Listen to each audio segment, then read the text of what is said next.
Before it was devastated by the tsunami, the province of Atjeh had seen a different, slower kind of devastation.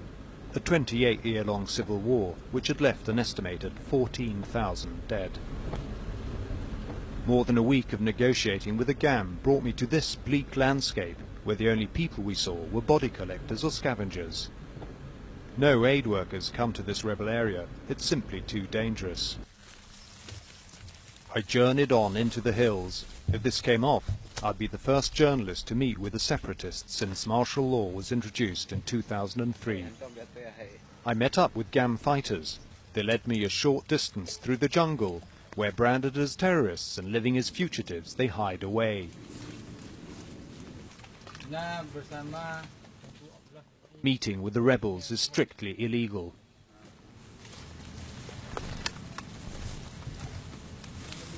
But Commander Muharrem, the Gam's top leader in North Atjeh, was keen to meet me. He'd trekked for 14 hours through the night. He wanted to explain the Gam struggle in one of the world's longest-running and least publicized civil wars. I wanted to know how the tsunami would affect the conflict.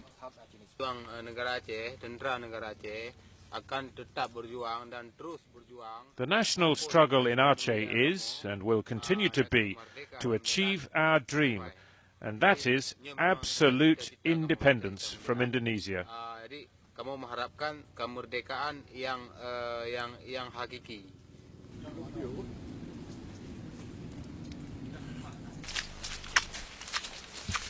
I was taken to their camp along the coast.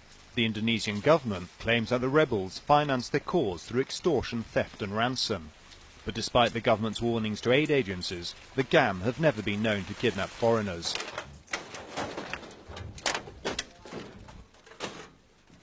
We passed through flattened villages where the rebels' families had lived.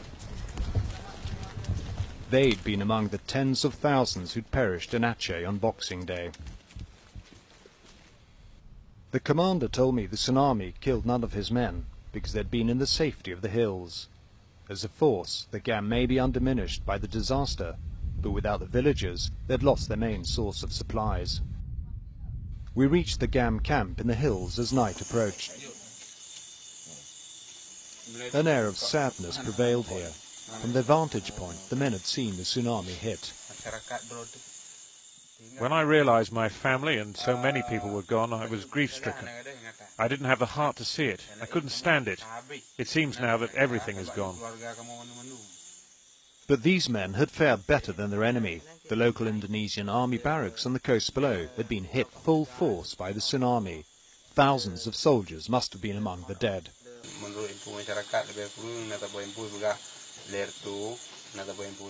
The units which were at Linki and other places nearby, including a mobile brigade, were gone, and also an entire battalion. This is from the information I have been given by locals.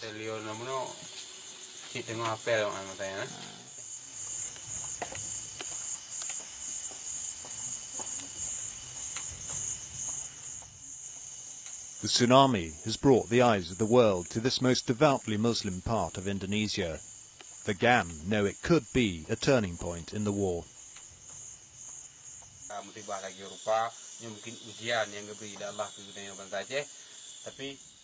Perhaps the tsunami will be a test for our struggle, but the nation of Aceh will see this as a lesson, and we will continue to carry on with our dream for complete independence.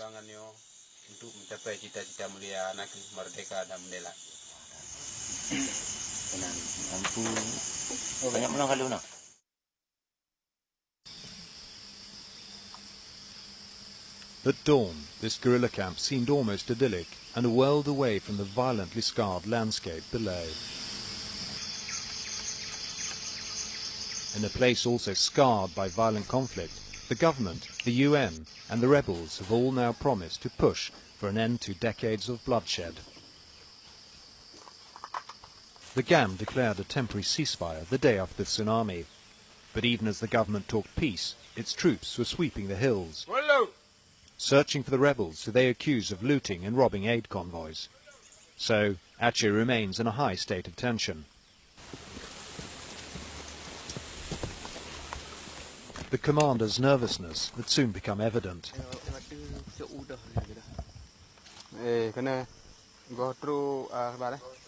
Lookouts spotted armed and uniformed men heading in the direction from the plains below.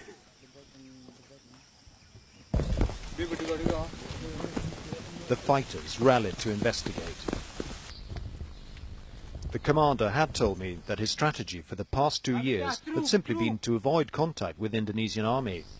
Now that strategy was abandoned as he headed to intercept the intruders, ordering his men to approach the enemy in a pincer movement.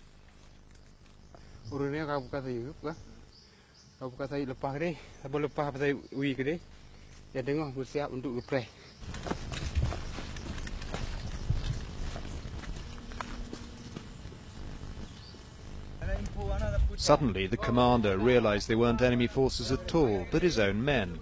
They'd been escorting some villagers to a refugee camp. He was furious that they were returning later than ordered and that they hadn't called him to say when they were arriving. What he didn't know was that their mobile phone batteries had run out.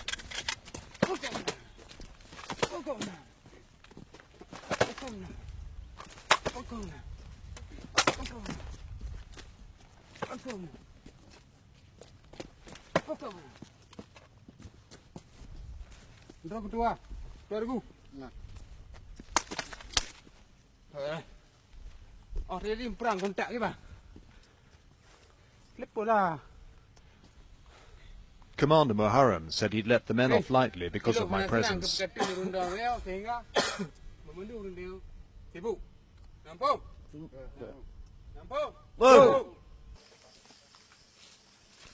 Back at the camp, his mobile phone was a constant interruption.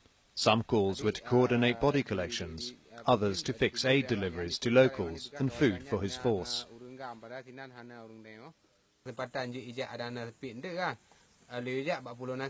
If you have time, please send 40 packets of rice. I have to go. My mobile phone battery is dying.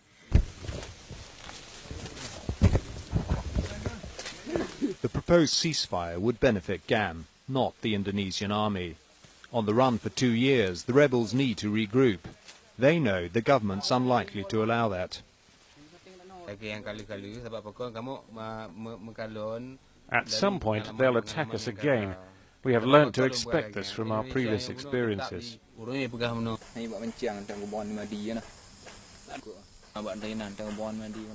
In the face of this lack of trust, the men were readying themselves for battle.